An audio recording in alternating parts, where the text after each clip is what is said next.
Okay. First off, I want to formally propose the motion on the legalisation of cannabis. And the first thing I want to say is I just want to thank a few people who have helped me out on this. Dr. Cathal O'Sullivan, who's a member of the board of Normal Ireland, as is Stuart Clark, Dr. Gareth McGovern, Patrick Fitzpatrick, and to all the other people who have helped us out on this. Now, a couple of weeks ago, when I raised this issue, one of the first things that was said to me by people in the media was, this isn't really that important. So one of those media organisations, I decided I would search how many times they use the word cannabis on their website. And the figure of 3,200 came up. Now, one would imagine if it wasn't important, then they wouldn't mention it that often, given the fact that they also mentioned the word troika on 2,200 occasions. So if it's not important, I'd love to know why they're obsessed with writing about it. I'm advocating its control, standardisation, legitimisation and taxation. I am recognising the fact that it is freely available. Not my words, but the words of Deputy Emmett Stagg from the Labour Party. I have to say I agree with them, 100%. The idea that this is a radical idea anymore doesn't run. It is not radical anymore to say that cannabis should be legalised. And one of the major pointers towards that is a Gallup poll which was done in the United States of America in the last week, which showed that 58% of correspondents said that they thought it should be legal. Last year, that figure was 48%. We have seen a turning point on this issue around the world. On the journal.ie website, a poll was commissioned over the last week, and over 80% of the people who took part in the poll agreed that cannabis should be legalised. Now, the percentage in favour isn't the only remarkable thing. The other remarkable thing is the amount of people who participated in the poll, over 40,000 people. Now, I have to say I found it a little ironic when some people who oppose the legalisation of cannabis rubbished this poll on the basis that people who smoked cannabis or used cannabis were more motivated to vote in this poll. I find that interesting, really, given that the same people say that people who use cannabis suffer from motivation problems. That's a bit strange then, because if they are actually correct, then the figure is higher than 80%. When one scans the Irish Times, the Irish Independent and the Journal website, when you look at articles about this discussion, one discovers that the people of Ireland are actually ready for legalisation. I wouldn't be that confident that the members of Dail are ready for it, but then again, it wouldn't be the first time that we were a little bit slow when it came to realising what the public wanted. On these three publications, there were over 1,000 comments. And from my understanding of it and my reading of it, there were less than 50 of them who were against it. So we have a situation now where an issue is described as radical by many people in Dail, yet the vast majority of the public seem to be on board with it. Now, it doesn't end there. All one needs to do is have a look at Deputy Joe Carey's Facebook page, where I have to say, with great credit to him, he put out the question, what do you think of this bill? And he could have left it, he could have avoided the question, and he didn't, and I congratulate him for that. Now, I wonder, was he surprised at the reaction that he got? Because I have to say, I was surprised. I have been surprised in the last 2 weeks. I was expecting to get a political beating up at home for this, because I didn't think it would be that popular, but so be it. But if one looks at Deputy Joe Carey's Facebook page, and I'm increasing his likes as the seconds go by, one will discover that there are over 200, maybe 230 comments at this stage, and the vast majority of them are in favour of legalising cannabis. Deputy Carey tells his Facebook followers that he will listen. I hope he does. Normal Ireland, which was launched this week in Buzzwells, is more proof that this debate is going mainstream. Normal Ireland has 2 members on its board who are practicing GPs with years of experience in addiction treatment. We also have a journalist, Stuart Clark, who was on board on this, a man who doesn't use cannabis and has no interest in it. Further proof that this debate is going mainstream is that Tom Lloyd, former head of Cambridgeshire Police Force, has travelled to Ireland twice in the last week to support this bill. However, I have to say, I was a little surprised when listening to him on my local radio station, where he described me as being a little bit conservative for his liking when it came to this bill. This man spent his whole life trying to prevent people getting cannabis and other illegal substances, and at this stage the penny has dropped. It doesn't work. He works in the area, he worked in Scotland Yard for several years, and he accepts it doesn't work anymore. Now, if ever you wanted proof that it isn't radical, listen to this. The Irish Labour Party discussed whether to decriminalise or legalise cannabis at its annual convention in November 2007, but deferred the matter to its national executive for further discussion. Putting cannabis on the party agenda was the handiwork of the party whip, Deputy Emmett Stagg, who has long been a prominent proponent of legalisation. And I will paraphrase him, or quote him. Ireland has some of the highest cannabis usage rates in Europe, Stagg noted. He does not wish to encourage cannabis use, he said, and I repeat what I said earlier, only to regularise a drug that is readily available across the country. Leaving the weed illegal creates criminality and drives young people into the hands of drug dealers. Couldn't agree with him more. Well said. He also said, I'm advocating its control, standardisation, legitimisation and taxation. Now, it gets better actually. But after the contentious debate, the party voted to defer a decision, kicking that can down the road again, you're good at that, on adopting legalisation or decriminalisation as part of the platform. By a narrow margin, and following the lead of former party leader Pat Rabbitte, looking forward to hear what he has to say about this, delegates voted to refer the matter to the National Executive for further discussion.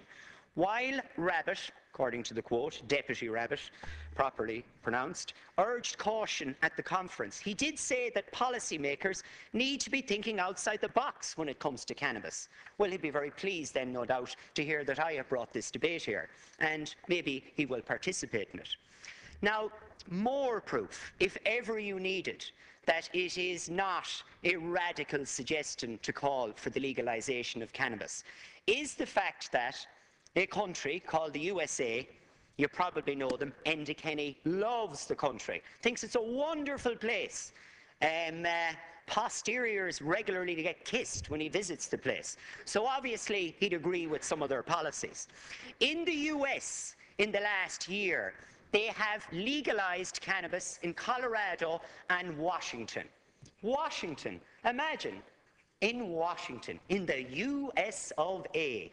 So we'll be expecting the Taoiseach now to follow suit any time, because he always thinks they're right. The amazing thing about the legalisation that took place in Colorado and Washington was the fact that it was not followed up by any sanctions from the federal government.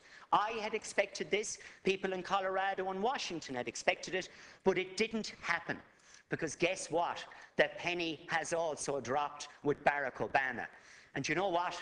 I find it bizarre that it just took so long, given that he was a regular user when he was younger, and he was quite open about that fact.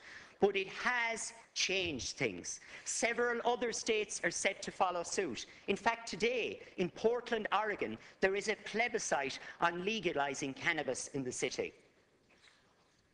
God forbid you'd have the confidence in the general public to make those decisions for themselves. It's a pity you don't, because I think they've made the decision.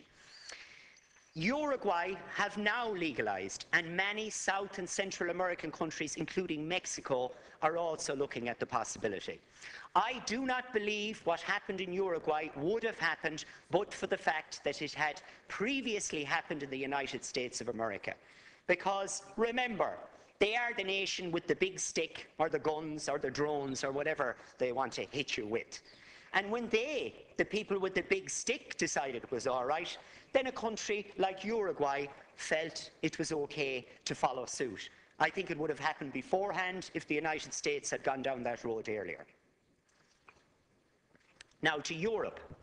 In Holland, as everyone already knows, it is currently decriminalised. In the last week, however, there have been comments made by senior politicians pointing towards outright legalisation.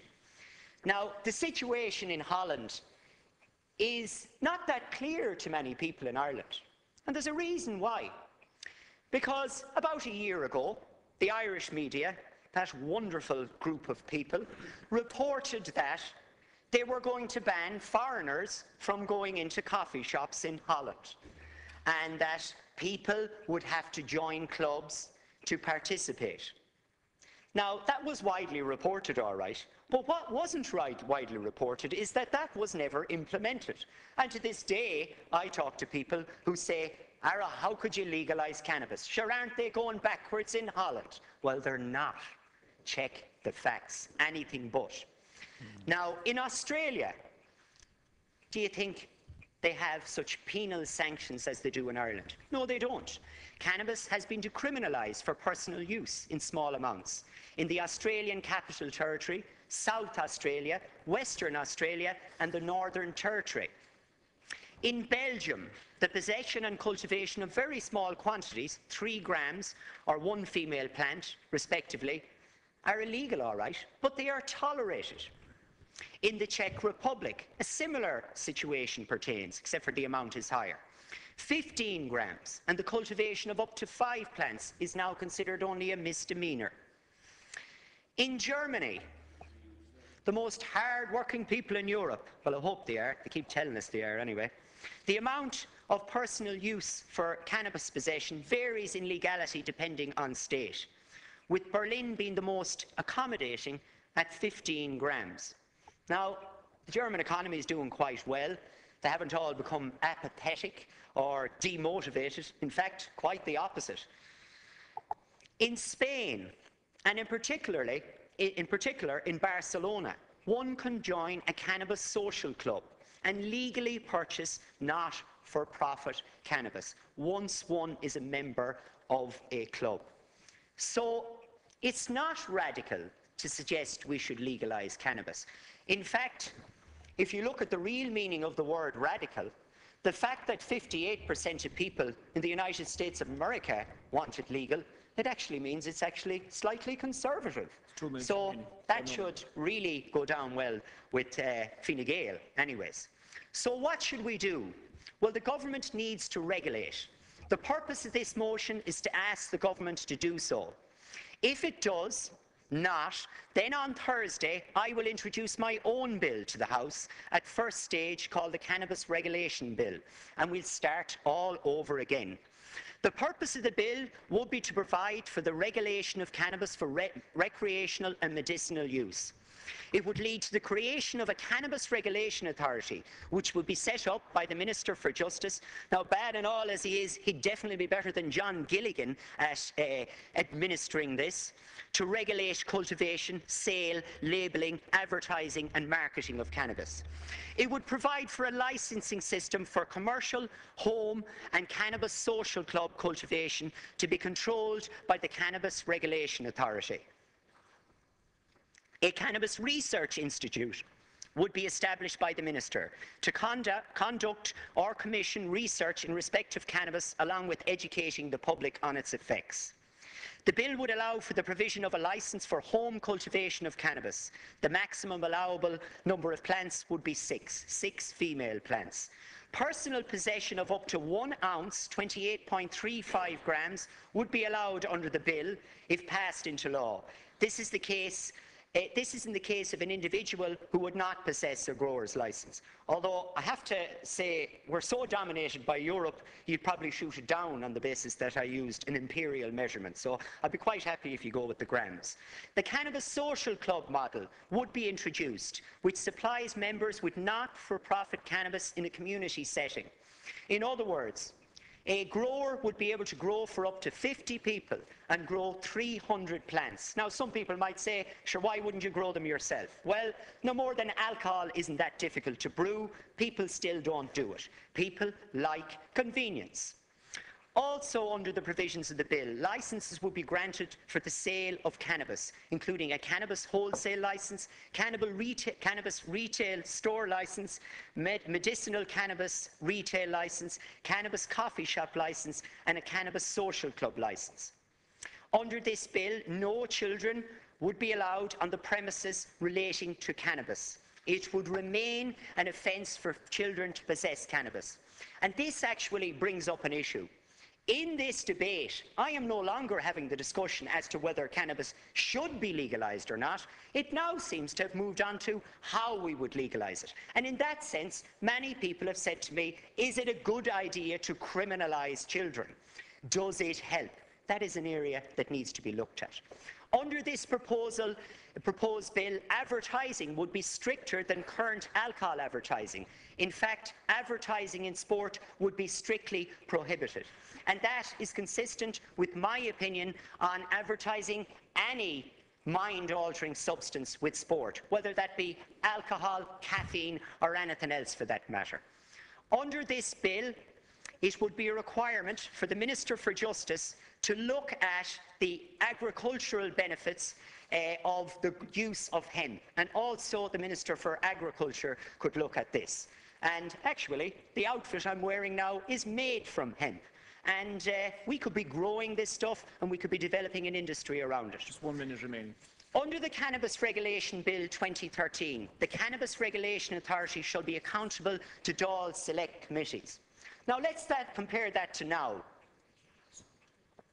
Who is John Gilligan accountable to? Who is Nidge out of love-hate responsible to? He's certainly not accountable to Dail select committees. I'll finish by saying, over the next 2 days of debate, I look forward to hearing the views of other deputies, especially those deputies who have in the past admitted to using cannabis. It will be very interesting indeed to see whether these people believe they should have a criminal record or not. Such a criminal record has dire consequences for the individual. Over 100,000 people currently have a criminal record for possession of cannabis in Ireland. These people are denied the right to a decent job because if they fill out the application form truthfully, they will be refused. One can never be a teacher, a doctor, a childcare worker, etc. So I have a warning for those who think it's all right to have a criminal record imposed on people for using cannabis, while at the same time not getting one themselves. I will, after this debate, be contacting the Garda Síochána to inform them of the particular deputies' past actions, so think carefully before you criminalise others.